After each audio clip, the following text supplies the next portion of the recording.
¿qué tal? Buenas tardes, ¿cómo están? Nos encontramos aquí hoy en Impulsando el Derecho, en esta sección de Familia, Derecho y Sociedad. Soy Nancy Flores Jaime y hoy tengo el honor de que me acompañe Hansen Vázquez aquí en el estudio para tener una plática muy interesante acerca de lo que es la criminología. Es bien cierto que ya en anteriores programas hemos tenido y hemos abordado estos puntos muy importantes de la criminología, sin embargo hoy nos enfocaremos a otros puntos que son importantes que nosotros señalemos aquí en esta relación que va a tener con lo que es el derecho de forma general, con lo que es la sociedad y cómo viene a impactar lo importante que sería que todos nosotros conociéramos acerca de lo que es la criminología. Es muy importante abordar todos estos puntos. ¿Por qué? Porque nosotros como familia, nosotros como sociedad puede llegar a impactar e incluso nosotros a través de ella podemos llevar a cabo ciertas prevenciones, ¿no? Pero bueno, ya para abordar esta parte de lo que es nuestro tema, entonces, Hansen, ¿te gustaría decirnos de forma general, de manera breve, qué es la criminología? Claro que sí, gracias por la invitación. De nueva cuenta estar por aquí con ustedes. La criminología, al final del día la definición más utilizada porque aborda de alguna manera todos los aspectos respecto a la misma, sería la de Quirós Cuarón, agregada de Rodríguez Manzanera, respecto a que es una ciencia. Es una ciencia causal explicativa, cultural natural, que se encarga del estudio de las conductas antisociales y de los sujetos que las cometen. Es una ciencia causal explicativa porque precisamente vamos a identificar las causas y explicar las causas del fenómeno criminal. Es cultural porque todo el delito acontece en un contexto social. El delito es una construcción social. Y es natural porque siempre nos ha existido el delito, siempre nos va a acompañar y no hay un lugar o una época en la que no se haya llegado a presentar algún delito. Ok, muy buena explicación. Y de esto entonces nosotros podemos sacar esta relación que va a existir con el derecho, y no solamente con un derecho penal, sino también pudiéramos decir con un derecho familiar, con un derecho civil, con un derecho mercantil, etcétera. Entonces, ¿qué relación existiría ya de manera así como general de la criminología con el derecho? Al final del día, el derecho es un sistema. Es un sistema que agrupa varios conjuntos. Y uno de los objetivos principales del derecho es el control social. Además, es un control social rígido porque habrá alguien con fuerza legítima que te va a señalar qué es lo que puedes o qué es lo que no puedes hacer o cómo lo tendrías que hacer. Entonces, la criminología al estudiar las conductas antisociales y los sujetos que las cometen es un control social. Es decir, estamos identificando las conductas. Al final del día, cuando fracasa el derecho civil, el derecho familiar, el derecho mercantil, tenemos al derecho penal. El derecho penal es la última ratio de la sociedad para combatir precisamente estas formas delincuenciales. El representante de la sociedad, es decir, los legisladores, crean bienes jurídicos tutelados y a su vez lanzan amenazas. Una amenaza general a través de la punibilidad con la intención de que las personas no lleguen a realizar este tipo de actividades que van a lacerar o generar menoscabo en estos bienes jurídicos tutelados. Es decir, el derecho penal, a diferencia de los otros derechos, te señala qué es lo que no tienes que hacer.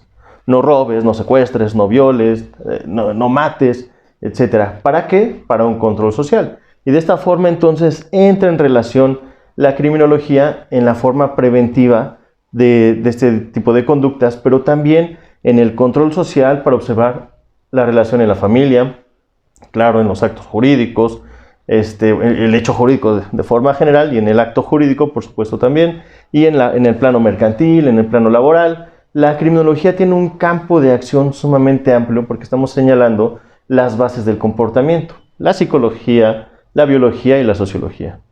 Ok, muy bien, muy interesante. Entonces, aquí sin duda, bueno, tú te estás enfocando en esta parte, por ejemplo, del derecho penal que nos refieres que entra ya como la última ratio que se conoce, ¿no? Sin embargo, como esta parte de prevención, pudiéramos poderlo colocar incluso en esta parte del derecho familiar con las relaciones que existen entre las diferentes familias que se pueden llegar a formar. Sí, el derecho cambia porque la sociedad cambia. Las necesidades van cambiando. El mundo capitalista en el que nos encontramos, también, este capitalismo financiero, genera satisfactores artificiales. Confundimos los satisfactores en muchas de las ocasiones y las formas de llegarnos a ellas. Entonces la sociedad te coloca un objetivo. El individuo decide si alcanza el objetivo o no, a través de los medios que la misma sociedad le está aportando. En ocasiones van a encontrar discordancia lo que te ofrece la sociedad con esos objetivos, y ahí es cuando podría ser un sujeto que se incline, pues no digamos el nini, sino el desafiliado, no pertenece ni a la escuela, no pertenece ni a un trabajo. Podríamos identificar también que lejos de que la forma preventiva sea la casa, es la forma impelente, es el factor impelente para que se desplacen este tipo de conductas. Y sí, claro que el esquema mental, la estructura de vida que nosotros tenemos, se va a forjar hasta los 7 años, 7 años de vida, lo que significa que estos primeros 7 años de vida son sumamente importantes. ¿Y dónde vamos a desarrollarlo? Precisamente en el seno familiar. Desde estudios antropológicos del Paleolítico, del Neolítico, nos han mostrado que nosotros como individuos no aprendemos de lo que nos dicen, sino de lo que observamos. Incluso la forma de las palabras, el lenguaje, se desarrolló mucho tiempo después de que nosotros ya nos comunicábamos de forma gesticular, de manera gutural. ¿Cómo aprendíamos si no decíamos palabras? A través de la observación. Y a la fecha sigue siendo uno de los planos del comportamiento en los cuales vamos a entender determinadas conductas. Pueden ser que generen un riesgo social o que se integren a la forma social. La criminología no tendría únicamente que estudiar las conductas antisociales, sino también las prosociales.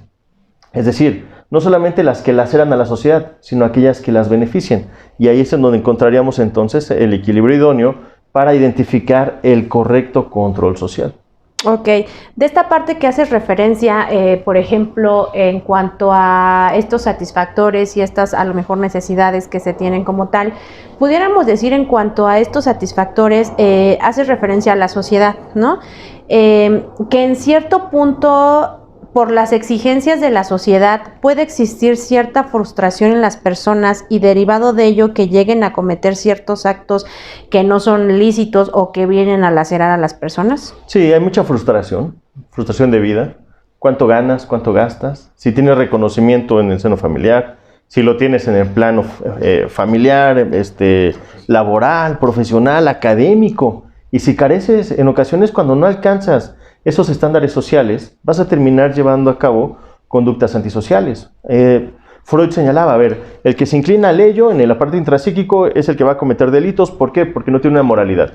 Y Lacan no, tanto cometen delitos los que se inclinan al ello, como el superyo. Y hemos observado sujetos de conducta criminal sistemática que llevan a cabo conductas delictivas en contra, por ejemplo, de prostitutas, porque creen que están limpiando a la sociedad, una hipermoralidad. O en el tema también de cuestiones religiosas, que en nombre de su Dios, pues llevan a cabo también este tipo de actividades lacerantes. O el mismo yo, que de forma racional decido cometer conductas delictivas para llegarme de esa manera de los satisfactores. Aquí podríamos identificar, por ejemplo, a Merton con la teoría de la anomia, o de la anomía, en la que te ofrece la sociedad el objeto. ¿Qué quieres? ¿Una casa? ¿Cambiar de estatus social? ¿Cuáles son los medios que te ofrecen? El trabajo. Bueno, y si sí trabajo, pero no alcanzo a obtener esa casa, ese coche, ese viaje, ese tal, ¿por qué motivo? Porque la misma sociedad no te da las oportunidades para que los alcances. Aquí podemos ver estas dos figuras del explotado y el excluido. ¿Por qué? Porque hay fuente laboral mal pagada y no hay siempre habrá alguien que quiera cubrir esos trabajos, porque atrás de él hay un montón de personas que están dispuestas a entrar a la fuerza laboral, y es cuando en el capitalismo financiero conviene tener a estos excluidos.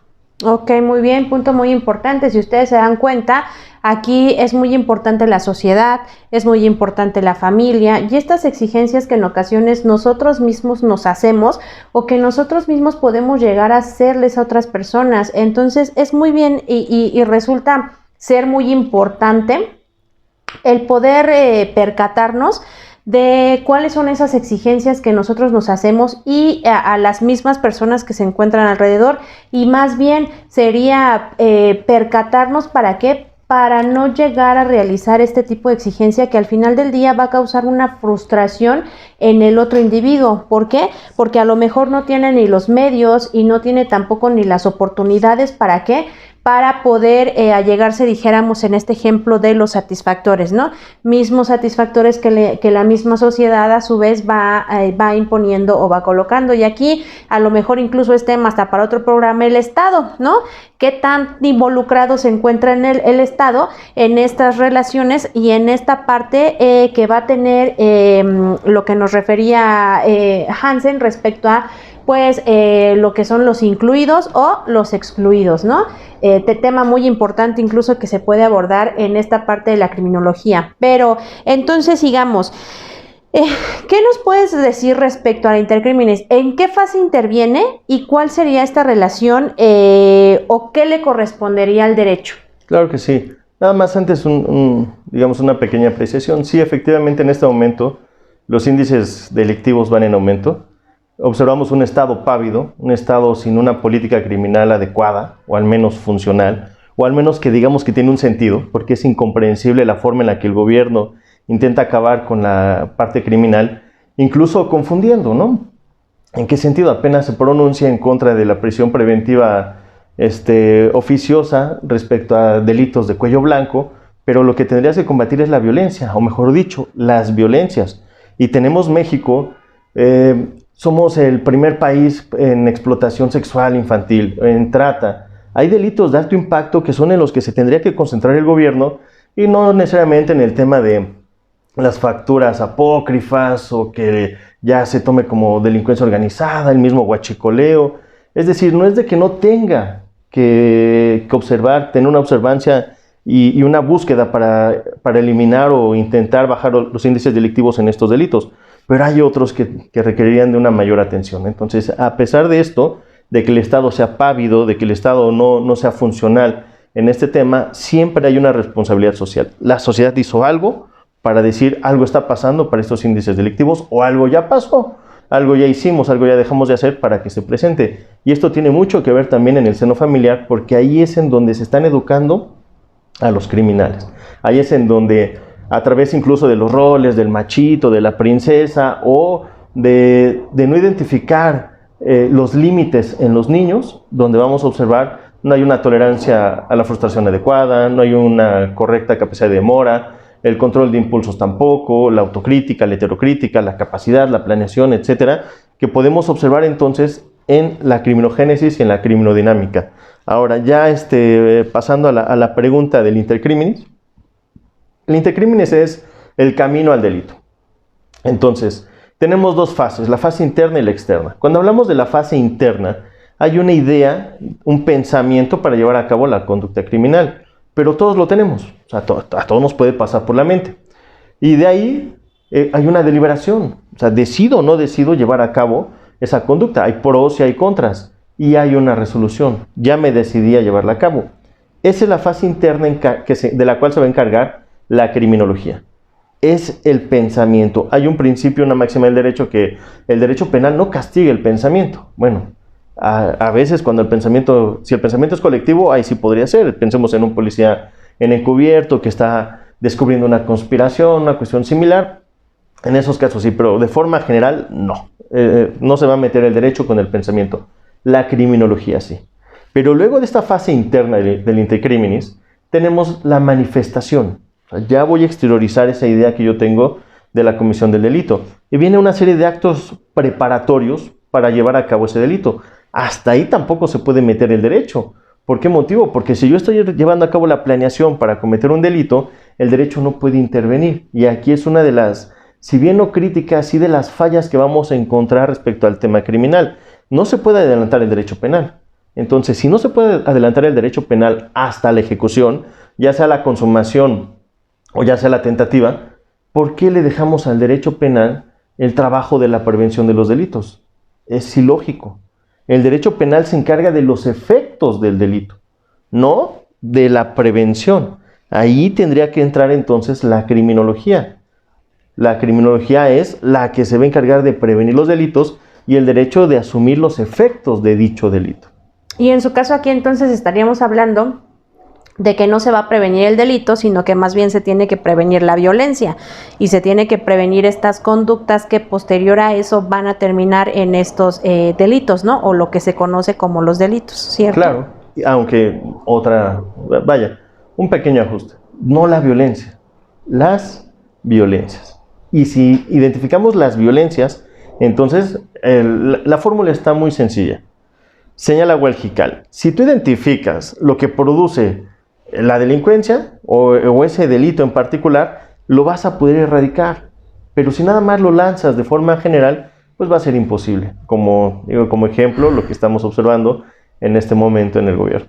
Y sí, ya para irnos al corte, por ejemplo, aquí hablando en esta parte de la prevención de las violencias, también sería importante entonces abordar este punto de la violencia desde a qué personas se comete, qué personas lo están cometiendo y en qué ambiente, en qué lugares se están cometiendo, ¿cierto? Claro. Respecto, para saber incluso a qué personas, mujeres, ¿no? Niños, incluso tendrían que ver muchos aspectos de quiénes lo están cometiendo, lo están cometiendo los jóvenes, ¿no?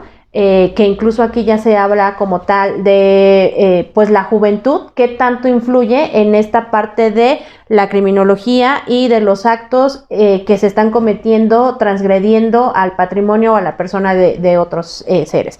Pero bueno, entonces muchas gracias, muy interesante la primer parte de esta charla que tenemos aquí. Vamos a un breve comercial y enseguida regresamos.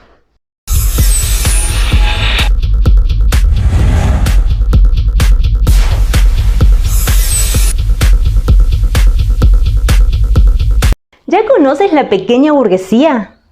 Somos un restaurante especializado en comida rápida. Contamos con 2 sucursales en la Colonia del Valle. Estamos en Pedro Romero de Terreros, 615, y en San Francisco, número 35. ¿Por qué pequeña burguesía? Porque vamos dirigidos a una clase social que siempre aspira a más.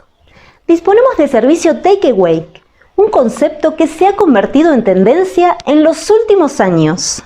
Contamos con muchas promociones porque cuidamos tu economía. Haz tu pedido por WhatsApp al 55 13 32 04 47 o al 55 18 90 19 68. Síguenos en redes sociales. Estamos tanto en Facebook como en Instagram. Y recuerda, no dejes para mañana lo que puedes comer hoy. Ok, ya estamos de regreso aquí en Impulsando en Derecho, en esta su sección Familia, Derecho y Sociedad, con Hansen Vázquez Carrillo, y estamos abordando el tema de criminología y derecho para aquellas personas que nos están sintonizando a partir de este momento.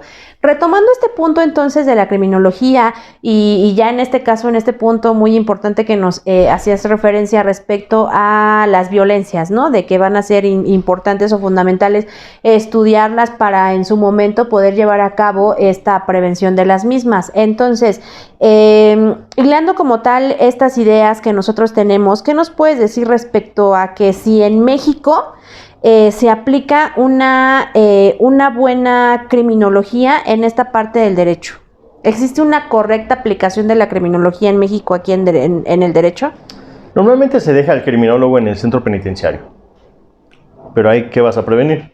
¿No? En ese sitio lo vas a clasificar, está el tratamiento, el diagnosticas, el tratamiento, el pronóstico, y lo que buscas es que ya no vuelva a delinquir. Pero si utilizas al criminólogo antes pues vas a prevenir los delitos. Normalmente el director de la policía es el exmilitar, el director del centro penitenciario es el tal. Imaginemos un criminólogo en una escuela, al criminólogo en recursos humanos de la empresa, al criminólogo también dentro de la misma para observar los riesgos, al criminólogo como director de la policía municipal o el director de la policía preventiva o tal. Hay mucho campo de acción. Entonces, se están desperdiciando. Digamos, quizá yo podría señalar esta parte, ¿no? en la que quizá no se están utilizando en el momento y en el lugar preciso con la intención de prevenir el delito. Si referimos hace un momento que la criminología es causal explicativa, te explica estos factores causales, la causa es causa del mal causado, independiente que en el derecho penal que tratábamos hace un momento, seguimos con este causalismo, ya pasamos la teoría clásica, la neoclásica, la finalista, estamos con la funcionalista, pero a pesar de estar con la funcionalista no deja de ser también un causalismo. Buscamos el nexo causal, la conducta, el resultado que se adecua al tipo penal, y vamos más allá, ¿no? Con la imputación objetiva, si se elevó el riesgo, si el riesgo es permitido, si era la intención que tenía el legislador de crear ese tipo penal. Pero seguimos con lo mismo en el derecho penal. Es la prevención general que se lanza desde la punibilidad, pero en la punición, con el juez ya tienes otra prevención, y en la pena, en cuanto a la forma y tiempo que va a estar el sujeto en prisión, ya es otra prevención, la general, la especial, la personal, la punibilidad, la punición, la pena. Pero en lugar de que sea el derecho penal la última ratio, utilizamos el derecho penal desde el inicio, y desde digamos que es el primer bastión para el combate a la delincuencia, ¿no? Tendría que ser el último. Si ya fracasó todo lo demás, ahora sí el derecho penal. La misma prisión, hay una crisis carcelaria, de nada nos sirve la prisión. Normalmente el legislador se va por la más fácil, penas más severas, ¿no? Incrementar las penas, mayor presencia policíaca, ya absurdos de pena de muerte o castración química o cadena perpetua. Esas fórmulas ya se han intentado, ya se han llevado a cabo y no han servido de absolutamente nada. La misma prisión preventiva, sea oficiosa o sea justificada, es violatoria de derechos humanos. Se debería de erradicar. Y tenemos que buscar ahora sí alternativas a las penas. Lo que se intentó hacer con la reforma del 2008 para acabar con la crisis carcelaria, con los criterios de oportunidad que al final del día ya quedaron sumamente limitados a unos cuantos delitos y a ciertos requisitos. Esto va a producir más delincuencia. Claro, entonces hablamos que esta parte del derecho penal en cuanto a que sea amenazador, intimidante, pues no sirve de nada. ¿Por qué? Porque las personas no dejan de delinquir. A pesar de que ven que el sujeto pues está en prisión por algún tipo de pena o de sanción que se les impuso, pues ¿qué tenemos aquí? Que no está funcionando, no está sirviendo. ¿Por qué? Porque los sujetos vuelven a delinquir, vuelven a llevar a cabo estas conductas delictivas, y entonces este derecho que se consideraba, como incluso tú refieres aquí, de la última ratio, no, bueno, más bien que tendría que ser, aquí el legislador lo está colocando como lo primero, ¿no? Cuando pues ya sí, durante años nos hemos percatado que el hecho de que estas penas sean amenazantes y que sean grandes o extensas, pues no sirve de mucho. ¿Por qué? Porque las personas vuelven a cometer este tipo de conducta, ¿no? Bueno, sí, precisamente antes se hablaba que la pena tendría que ser aflictiva, intimidatoria, ejemplar. Es decir, aflictiva, que el que está en prisión se la pase mal. Intimidatoria, pues que aquel que está desde afuera y no, pues me da miedo que cometa un delito porque la pena está, no te la pasas nada bien. Y ejemplar para que, pues mira, yo vi a mi vecino que está en prisión y no se la pasa bien, entonces yo no delinco. Pero eso era antes. Ahora el artículo 18 es muy claro, que el sujeto regresa a la sociedad, una normalización a la sociedad, y la sociedad también lo acobije, no que lo excluya como hoy en día en muchos sectores ocurre, que lo etiquetan, lo estigmatizan. El otro punto sería la reparación del daño. El artículo 20 de la Constitución, en cuanto a los objetivos del actual sistema de justicia penal, establece proteger al inocente, que el responsable no quede impune, esclarecer los hechos, reparar el daño. Entonces, hay muchas voces en la sociedad y lamentablemente en los medios de comunicación que, es que el sistema de justicia es una puerta giratoria. ¿Por qué? Porque no lo entienden. Y de repente la sociedad quiere que todos se vayan a prisión y que estén mucho tiempo en prisión, cuando la prisión no es otra cosa que la escuela del crimen. El sujeto, el primodelincuente, va a salir maleado, va a salir frustrado, va a salir enojado, o el mismo delincuente va a salir mejor, pero no mejor persona, sale mejor delincuente. ¿De qué sirve la prisión? De absolutamente nada. Por eso tendríamos que buscar medios alternos para estas penas y, sobre todo, si el objetivo es la reparación del daño, pues reparar el daño. Pero las voces de la sociedad y de los medios de comunicación presionan, considero yo, de forma inadecuada y critican sin base al actual sistema de justicia penal. Claro, muy importante, ¿no? Que pues tenemos que conocer acerca de esto para poder opinar, y aquí los medios de comunicación pues influyen muchísimo. ¿Por qué? Porque como lo refieres, ¿no?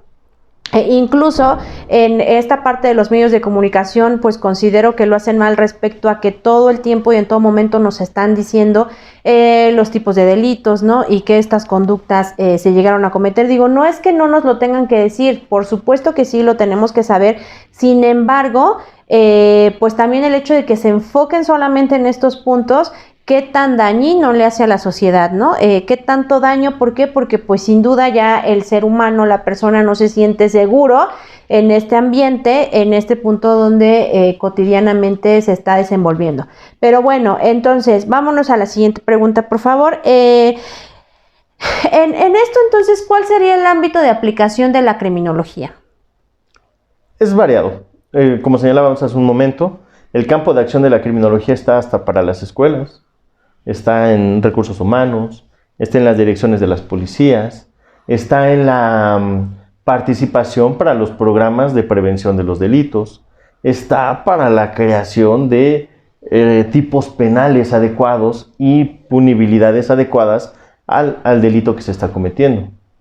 Incluso el día de mañana, ¿por qué no? Como un auxiliar del juez, ¿por qué no? Como un auxiliar más directo, como un operador del sistema. Entonces la criminología tiene mucho campo de acción y tendríamos entonces que hacer uso de los mismos. ¿Por qué? Porque son los expertos en este tema. Claro, muy importante que se empiece, bueno, a abrir la puerta, ¿no? Sí es bien cierto que ya en diferentes lugares o en diferentes instituciones, pues se abre la puerta a criminólogos para que lleven a realizar este tipo de prevención. Ya hablábamos de forma incluso corporativa, ¿no? Con todos estos análisis, estudios que se llegan a hacer en las empresas para evitar riesgos. Entonces, es muy importante que a los criminólogos realmente se les dé lugar que tienen, porque considero, al igual que Hansen, que son las personas idóneas, ¿para qué? Para poder llegar a prevenir estas conductas que pues ya no queremos que se sigan repitiendo, ¿no? Entonces, ¿cuál sería entonces la diferencia de la criminología con el derecho? La criminología es una ciencia explicativa. La criminalística, por ejemplo, es una ciencia aplicativa. El derecho es una ciencia normativa. Nosotros somos seres reglados. A cualquier lugar al que acontecemos hay reglas. Esto lo señalaba Platón, ¿no? El individuo es un ser reglado. Imponemos reglas no solamente en cuanto a una cuestión positiva, me refiero a una cuestión escrita, sino que también en convencionalismos sociales, en la misma costumbre, ¿no? Así inicia el derecho. Si te salías de la costumbre, entonces tú ya eras el que estabas llevando a cabo una conducta que habría que castigar, que habría que seguir, etc. De esta manera, la criminología es una ciencia explicativa. Nos va a servir sobre todo a través de sus componentes mínimos. ¿Para qué? Para darle un sentido lógico a las actuaciones de las personas. Es triste que a la fecha todavía existan muchas personas con estas ideas lombrosianas de que el delincuente nato y la teoría trípode y que no evolucionó y que la fisionomía. Eso fue el origen, pero no lo podemos traer hoy porque esa criminología que nos llegó de Latinoamérica es una criminología racista, discriminatoria. De los años 50 a la fecha se ha gestado las bases de la criminología moderna a través de la psicología, la biología y la sociología, pero actuando de forma sintética, de manera interdisciplinaria. Y es así entonces como podemos explicar de mejor manera el fenómeno criminal. Y como decía yo hace un rato, si sabes qué es lo que está generando, cuál es la causa de lo que produce, qué es lo que produce la delincuencia, va a ser más fácil que la ataques. Ahora, siempre habrá delincuencia. No podemos decir, vamos a erradicarla, vamos a disminuirla. ¿Por qué? Porque ya señalaba, ¿no? Nos acompaña. Incluso hay teorías muy curiosas como la de Merton y Durkheim respecto al funcionalismo, en la que señalan que el delito es bueno para la sociedad, que el delito te hace crecer como sociedad, que hay además una serie de personas que se involucran y que se benefician de la comisión de los delitos. Y por ejemplo, claro, pues están los abogados, ¿no? Digo, entre algunos otros, o los mismos peritos. Ok, muy bien. Punto muy importante que nos hace aquí el maestro respecto a esta parte de los delitos, ¿no? Pero bueno, entonces, ya para ir cerrando este tema, ¿cuál sería la relación actual del sistema de justicia penal que tenemos con los altos índices de la criminalidad? Es la percepción. ¿En qué sentido? La delincuencia en ocasiones se mide a través de la percepción, porque si bien hay delitos, estos pueden estar muy alejados de nosotros. Pero ¿qué sucede con tanta información que se presenta hace un momento? Hace un rato señalabas el tema de los medios de comunicación. Sí, pero ahí sobre todo es la correspondencia respecto a los líderes de opinión, a aquellos que están dando un argumento, una opinión respecto a un acontecer que están observando y lo interpretan de determinada forma, normalmente con una línea. Acá yo creo que el problema más fuerte son las redes sociales, las fake news, esta forma de reaccionar ante la violencia, esta forma de diseminar la información. Así es que muchas personas van a tomar su celular, la computadora, van a observar casos que son mediáticos en tema de derecho penal y van a decir, el sistema no funciona. ¿Por qué? Analizaste un caso, ahorita el de un actor en cuanto a unos policías, pero ¿qué? ¿Eso refleja entonces todo el sistema? ¿O realmente ya sabes qué es lo que va a ocurrir y que no salgan? ¿O estas formas de linchamientos o el justiciero anónimo y reaccionan, qué bueno, una rata menos y tal? Eso es generar más violencia. Y todos somos delincuentes en potencia. Es difícil, si el término bien o mal es una construcción social, entonces no podemos decir gente buena o gente mala. Todos somos buenos y todos somos malos. Va a depender la circunstancia, la situación. Entonces, ya regresando a la pregunta, yo creo que es más la percepción y tenemos un sistema de justicia penal adecuado. Mucho mejor que el sistema tradicional, a mi punto de ver. Ok, muy bien. Y ya por último, entonces, ya para concluir esta sección de este programa del día de hoy, ¿cuál sería la principal causa de criminalidad en nuestro país? La crisis económica tiene que pasar por el tema financiero. Entonces, cuando estamos hablando de los excluidos y de los explotados, pues es precisamente la necesidad, estos satisfactores artificiales. Lo podemos ver en estas fechas. ¿Qué es lo que más va a comprar la gente? Una pantalla. Y entonces buscan un reconocimiento. Hoy en día el reconocimiento intelectual pues está desvalorado, ¿no? Está ahí, pero el reconocimiento material parece ser el más importante. Entonces tienes que tener una pantallota en tu casa. En cada uno de los cuartos tienes que tener una pantalla. Deberás de traer el mejor celular, utilizar los gadgets. Es decir, hay un materialismo. No soy seguidor de Marx, pero se entiende este materialismo dialéctico y este materialismo económico, en el que todo va a girar en relación ¿a qué? A la cuestión económica. La estructura es lo social. El sistema es el político, el social, el político, el económico, el jurídico. Marx señala, la estructura es el dinero y una subdivisión es la sociedad.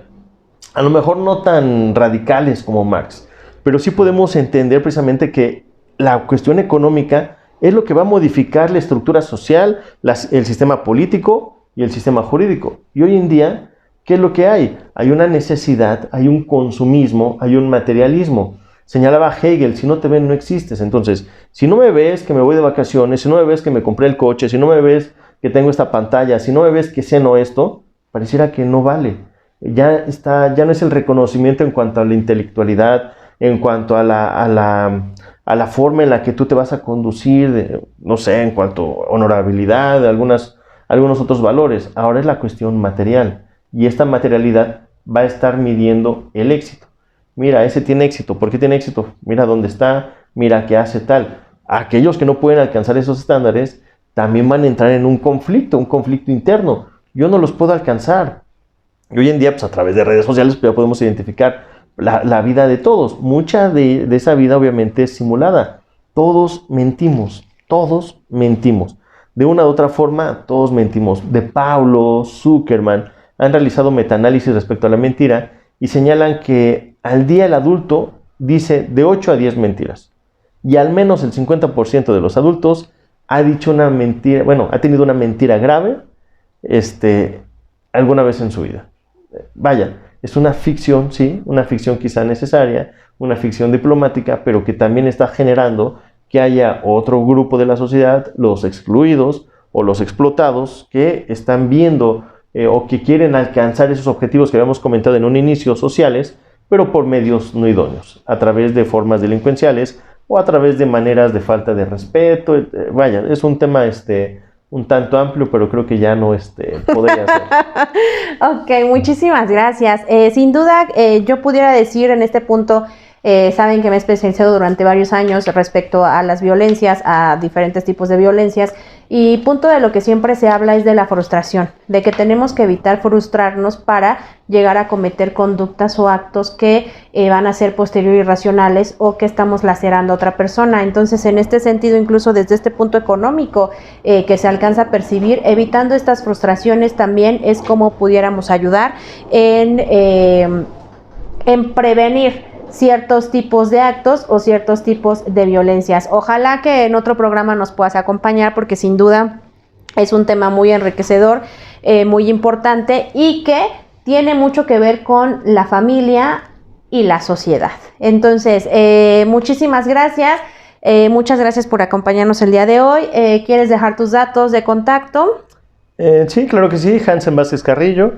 En mi ámbito profesional, bueno, realizamos evaluaciones para determinar si una persona está hablando con la verdad o está diciendo mentiras, sobre todo en investigaciones, en apoyo en recursos humanos o en prevención de los delitos o en asesoramiento jurídico. Y de igual forma, si quieren allegarse a mi libro, está basado precisamente en la psicología, la sociología y la biología en cuanto al tema de la mentira. Con mucho gusto, cómo identificar intenciones de engaño, y se los hacemos llegar. Muchas gracias por la invitación.